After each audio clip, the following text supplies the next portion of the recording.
एक छोटे से गांव में रामू और सीता नामक एक गरीब दंपति रहते थे। उनके पास संपत्ति के नाम पर केवल एक छोटा सा मिट्टी का घर और एक छोटी सी खेती की जमीन थी। उनके 3 बच्चे थे, 2 बेटे मोहन और सोहन और एक बेटी गुड़िया। रामू और सीता ने भले ही धन दौलत न कमाई हो, लेकिन उन्होंने अपने बच्चों को अच्छे संस्कार और नैतिक मूल्यों का अनमोल खजाना दिया था। रामू एक मेहनती किसान था और सीता घर का सारा काम संभालती थी। दोनों ने अपनी सीमित आय के बावजूद अपने बच्चों को पढ़ाने लिखाने का सपना देखा था। वे जानते थे कि शिक्षा और संस्कार ही उनके बच्चों के जीवन को बेहतर बना सकते हैं। बचपन के संस्कार। रामू और सीता ने अपने बच्चों को बचपन से ही यह सिखाया कि ईमानदारी और मेहनत से बढ़कर कुछ नहीं होता।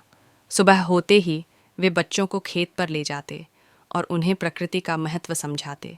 रामू ने उन्हें बताया कि ज़मीन को प्यार और मेहनत से सींचा जाए तो वह अनाज, फल और फूल देती है। सीता ने बच्चों को बचपन से ही सिखाया कि दूसरों की मदद करना सबसे बड़ा धर्म है। जब भी कोई गरीब या भूखा व्यक्ति उनके दरवाजे पर आता तो सीता उन्हें खाना खिलाए बिना वापस नहीं जाने देती। उसने बच्चों से कहा, अगर तुम दूसरों का दर्द समझोगे तो दुनिया तुम्हें कभी अकेला नहीं छोड़ेगी।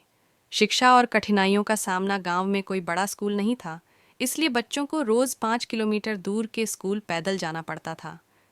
रामू और सीता ने बच्चों को सिखाया कि शिक्षा प्राप्त करने के लिए कठिनाइयों का सामना करना जरूरी है।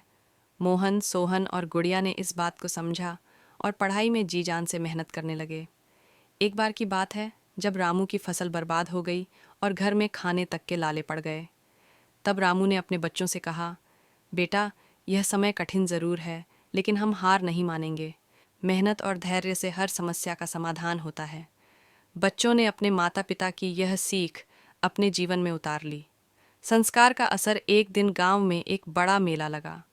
मोहन और सोहन को भी मेले में जाने का बहुत मन था।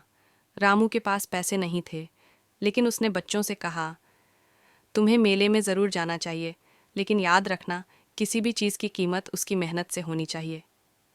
रामू ने बच्चों को फसल के कुछ ताज़ा फल तोड़कर दिए और कहा कि इन्हें बेचकर जो पैसे मिले उससे मेला घूम आओ। बच्चों ने अपने पिता की बात मानी और फलों को बेचकर मेले में गए। वहाँ उन्होंने पैसे का सही उपयोग किया और कोई फिजूल खर्ची नहीं की। यह उनके माता पिता के दिए गए संस्कारों का असर था। निष्ठा और ईमानदारी का सबक। एक दिन मोहन को रास्ते में एक पर्स मिला जिसमें बहुत सारे पैसे थे। उसने पर्स घर लाकर अपने माता पिता को दिया। रामू और सीता ने उसे शाबाशी दी और कहा, बेटा, हमें यह पर्स उसके असली मालिक को लौटाना चाहिए। मोहन ने पिता के साथ जाकर उस पर्स को गांव के सरपंच को सौंप दिया। सरपंच ने उसकी ईमानदारी की बहुत तारीफ की और पर्स के मालिक को बुलाकर उसे लौटा दिया। उस दिन मोहन ने समझा कि ईमानदारी से बढ़कर कुछ नहीं होता। मेहनत का फल। बड़े होकर मोहन और सोहन ने पढ़ाई पूरी कर ली। मोहन एक इंजीनियर बना और सोहन ने अध्यापक की नौकरी हासिल की। दोनों ने अपने माता पिता की हर ज़रूरत का ध्यान रखा और अपनी मेहनत से परिवार की गरीबी दूर कर दी। गुड़िया ने भी अपनी शिक्षा पूरी कर एक नर्स का काम शुरू किया। उसने गांव के गरीब और बीमार लोगों की सेवा करना शुरू किया। ये सब रामू और सीता के दिए गए संस्कारों का ही परिणाम था। कहानी का संदेश। रामू और सीता ने अपने बच्चों को सिखाया कि धन दौलत अस्थायी है, लेकिन संस्कार और नैतिक मूल्य जीवन भर साथ रहते हैं।